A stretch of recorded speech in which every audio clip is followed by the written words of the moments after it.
आचार्य नील की बात सुनकर शिवा मुस्कुराया।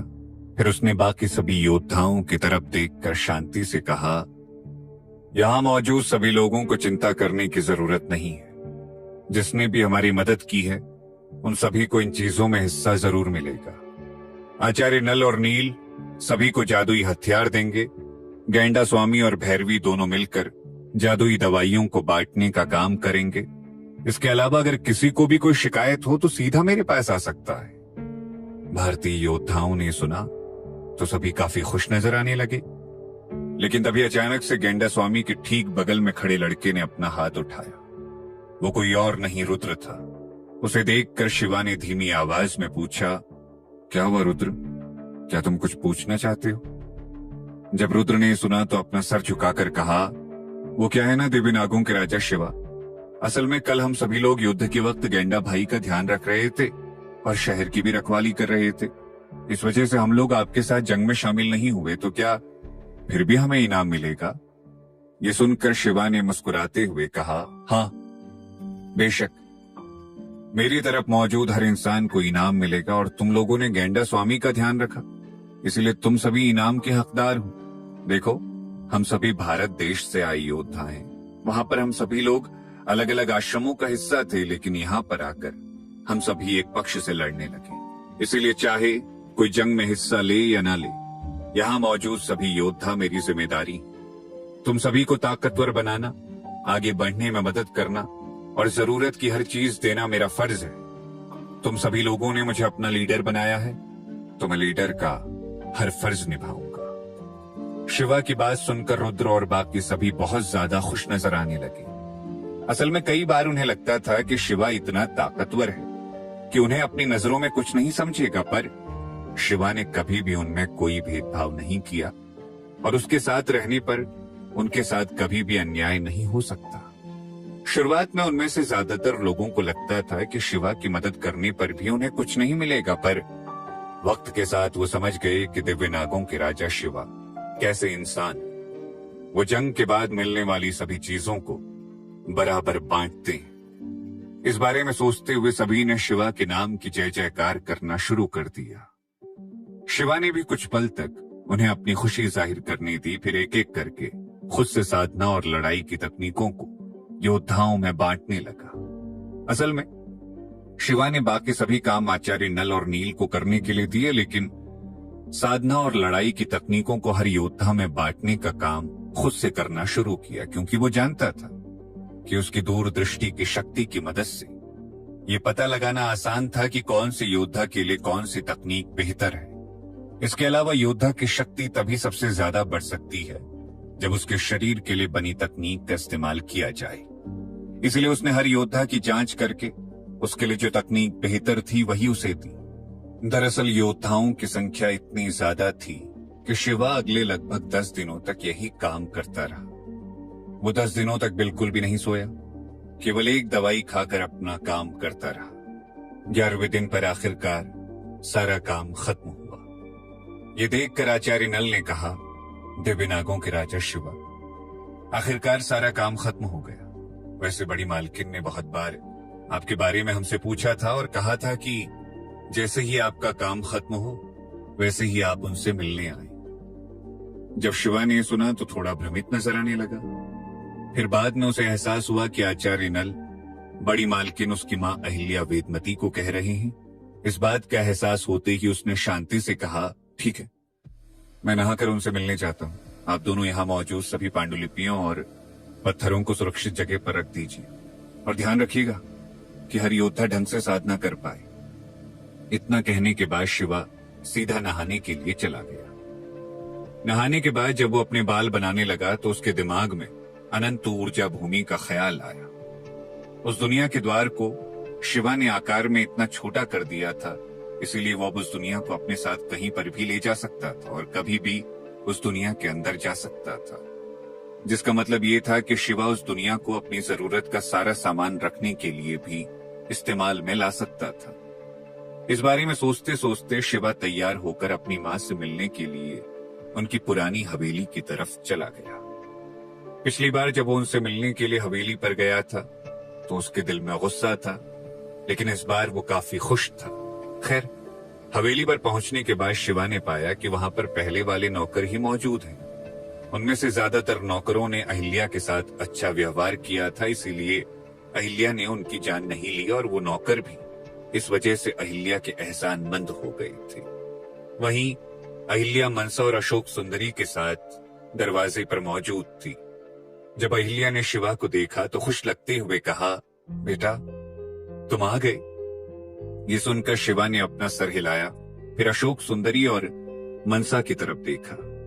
शिवा ने उन दोनों के पिता और छोटे भाई को मार दिया था, लेकिन उनके चेहरे पर नफरत या फिर उदासी नजर नहीं आ रही थी, क्योंकि पूरी दुनिया में वो केवल अहिल्या को ही अपना परिवार मानती थी। इसलिए शिवा उन्हें देखकर हल्के से मुस्कुरा दिया। फिर उसने अहिल्या के पास जाकर कहा, माँ आपके पैर अभी तक ठीक नहीं हुए, फिर भी आप बाहर आकर मेरा इंतजार कर रही थी। ये ठीक नहीं, चलिए अंदर चलकर बैठते हैं। मनसा, अशोक सुंदरी, तुम दोनों भी चलो, सब साथ में बैठकर बात करेंगे। शिवा की बात सुनकर मनसा और अशोक सुंदरी ने अपना सर हिलाया। फिर वो सभी हवेली के अंदर सोफे पर जाकर बैठ गए। उसी समय शिवा के नाना नानी भी वहां पर आ गए। जब उन्होंने शिवा को देखा तो अपना सर झुकाकर कहा, सम्राट शिवा शास्त्री, आप यहाँ? इतना कहने के बाद उन दोनों ने सोचा कि उन्हें शिवा के सामने झुकना चाहिए। तभी अहिल्या ने उन्हें रोकते हुए कहा, माँ, पिताजी, आप अपने नाती के सामने सर कैसे झुका सकते हैं? ये ठीक नहीं है। शिवा, तुम्हें अपने नाना नानी की इज्जत करनी चाहिए। उनकी बात सुनकर शिवा ने मुस्कुराते हुए कहा, नाना जी, नानी जी, प्लीज बैठ जाइए। देखिए, भले ही सम्राट कुबेर वेदमती और मेरे बीच में दुश्मनी थी, लेकिन उस दुश्मनी का आपसे कोई लेना देना नहीं। साथ में आप दोनों ही मेरे नाना नानी हैं, इसलिए आपको मुझे सम्राट कहने की भी जरूरत नहीं। आप मुझे मेरे नाम से बुला सकते हैं या फिर अपना नाती भी कह सकते हैं। शिवा के नाना जनक वेदमती और नानी जानकी वेदमती ने सुना तो अपना सर हिलाते हुए कहा, ठीक है, जैसा आप कहें। फिर वो धीरे से सोफे पर बैठ गए। शिवा भी समझ गया कि उन्हें उसके सामने अब सामान्य बर्ताव करने में थोड़ी दिक्कत होगी, पर कुछ समय बाद उन्हें भी आदत हो जाएगी। इसीलिए उसने बाकियों के साथ विनम्रता से बात करना शुरू कर दिया। इसके बाद शिवा ने अपने नाना नानी के साथ घुलने मिलने की पूरी कोशिश की। अहिल्या ने भी शिवा से काफी बातें की। मनसा और अशोक सुंदरी भी बीच बीच में शिवा और बाकियों से बातें करती रही, जिसकी वजह से माहौल काफी अच्छा हो गया। तभी अचानक से कुछ सोचते हुए अहिल्या ने कहा, मीनाक्षी को देखे हुए कई साल हो गए, वो अब कैसी है? मैं उससे मिलना चाहती हूँ। इतने साल बीत गए, उसे भी मुझसे काफी शिकायतें होंगी। मैं उससे बात करके सभी गलत फहमियां मिटाना चाहती हूँ। जब शिवा ने सुना तो शांति से कहा, हाँ ठीक है, वैसे भी मीनाक्षी आपको काफी याद करती है। पापा भी आपको हमेशा याद करते रहते हैं, शायद वो भी आपसे मिलना चाहेंगे। ये सुनकर अहिल्या के चेहरे पर दर्द भरी मुस्कुराहट नजर आने लगी। फिर उन्होंने अजीब तरीके से पूछा, तुम्हारे पापा कैसे हैं? वो ठीक तो है ना? उनकी तबीयत वगैरह तो ठीक है ना? अहिल्या का सवाल सुनकर शिवा ने गहरी आवाज में कहा, वो अभी तो ठीक है, लेकिन पिछले कुछ सालों से उन्होंने अपने दिल में बहुत कुछ छिपा कर रखा है। वो हमारे सामने कुछ भी जाहिर नहीं करती। उसकी बात सुनकर अहिल्या ने धीमी आवाज में कहा, अच्छा है कि अब उनकी जिंदगी अच्छे से गुजर रही है, मुझे बस इतना ही चाहिए। वैसे भी मैं लगभग 15 सालों से गायब थी। अब अचानक से वापस आकर मैं उनकी नई जिंदगी को खराब नहीं करना चाहती। तुम बाद में मीनाक्षी को लेकर यहाँ पर आना, मैं उससे मिलना चाहती। शिवा ने ये सुना तो वो हैरान नजर आने लगा। फिर कुछ पल बाद वो समझ गया कि उसकी माँ के दिमाग में क्या चल रहा है, इसलिए उसने तुरंत कहा, माँ, आप ये क्या कह रही हैं? पापा पिछले 15 सालों से अकेले ही हैं। उन्होंने अभी तक दूसरी शादी नहीं की है और आपकी फोटो अभी भी उनके वॉलेट में सही सलामत मौजूद है। जब अहिल्या ने सुना तो उनकी आंखें विश्वास से बड़ी हो गई। फिर उन्होंने तेज आवाज में पूछा, क्या सच में? इतने सालों में उन्होंने दोबारा शादी नहीं की? यह सुनकर शिवा ने गहरी सांस लेकर कहा, नहीं, उन्होंने कभी दोबारा शादी नहीं की। पर अब जब आप उनसे मिलना नहीं चाहती तो कोई बात नहीं, मैं लॉ एनफोर्समेंट टीम से कहकर मीनाक्षी को यहाँ पर बुलवा लूंगा। अब ये सब बातें छोड़िए और मुझे खाने के लिए कुछ दीजिए, मैंने कई दिनों से कुछ खाया नहीं। शिवा की बात सुनकर अहिल्या ने तुरंत कहा, क्या कहा? खाना? तुम्हें अभी खाने की पड़ी है, अभी तक हमारी बात खत्म नहीं हुई। उनकी बात सुनकर शिवा ने जानबूझकर अनजान बनते हुए कहा, अब और क्या बाकी रहा है? मैंने कहा ना कि मैं मीनाक्षी को यहाँ पर आपसे मिलाने के लिए लेकर आ जाऊंगा। नाना जी और नानी जी को देखकर वो भी बेहद खुश होगी। अहिल्या ने सुना तो हल्के से शिवा के हाथ पर मारा, फिर अपनी शर्मिंदगी को छुपाने के लिए सख्त व्यवहार करते हुए कहा, बदमाश कहीं के, तुम जानबूझकर मुझे छेड़ रहे हो। अपनी माँ के साथ ऐसा कौन करता है? जब शिवा ने सुना तो मुस्कुराते हुए कहा, अरे माँ, मैं जानता हूँ आप क्या चाहती। मैं पापा को भी यहाँ पर लेकर आ जाऊंगा, फिर आप दोनों दोबारा मिल पाएंगे, ठीक है? ये सुनकर अहिल्या ने उत्सुकता से कहा, क्या सच में? वो मुझसे मिलने यहाँ पर आएंगे ना? नहीं, एक काम करते हैं, मैं उनसे मिलने चली जाती हूँ। अहिल्या की बात सुनकर शिवा ने शांति से कहा, नहीं, उनसे मिलने से पहले मैं आपके पैरों का इलाज करना चाहता हूँ। अभी आपका इलाज होने में थोड़ा वक्त लगेगा, जिसके बाद मैं खुद आपको उनसे मिलवाऊंगा। वैसे भी आप जानती हैं कि अगर उन्होंने आपको ऐसी हालत में देखा तो उन्हें कितना बुरा लगेगा। उनकी बात सुनकर अहिल्या भी सहमत हो गई। फिर कुछ देर तक वो बातें करते रहे। उसके बाद शिवा ने अपनी माँ का इलाज करना शुरू किया। वो जानता था कि उसकी माँ को पूरी तरीके से ठीक होने में थोड़ा वक्त लगेगा, इसलिए वो कुछ दिनों तक वहीं पर रहा। शिवा ने अपनी माँ को सारी जड़ी बूटियां दी। अपने पास मौजूद आयुर्वेद के ज्ञान का पूरा उपयोग कर उसने कुछ ही दिनों में उन्हें ठीक कर दिया, जिसके बाद वो पहले की तरह अच्छे से चलने फिरने लगी। ये देखकर अहिल्या रोते हुए अपने पैरों से जमीन को महसूस करने लगी और पूरे बागीचे में काफी देर तक घूमी।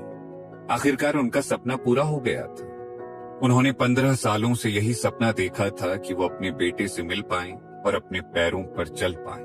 बहरहाल अहिल्या के पैरों के ठीक होने की खबर जंगल में आग की तरह फैल गई, जिसके बाद कई महाराज उनसे मिलने आए और उनको बधाई देने के लिए कई उपहार लाए। साथ में लगभग हर वंश से काफी सारी लड़कियां वहां पर आई जो बेहद काबिल थी। आखिर ये खूबसूरत लड़कियां शिवा की मां से मिलने क्यों आ रही थी? क्या अहिल्या शिवा की शादी के बारे में सोच रही थी? जब भैरवी को इस बारे में पता चलेगा तो क्या होगा?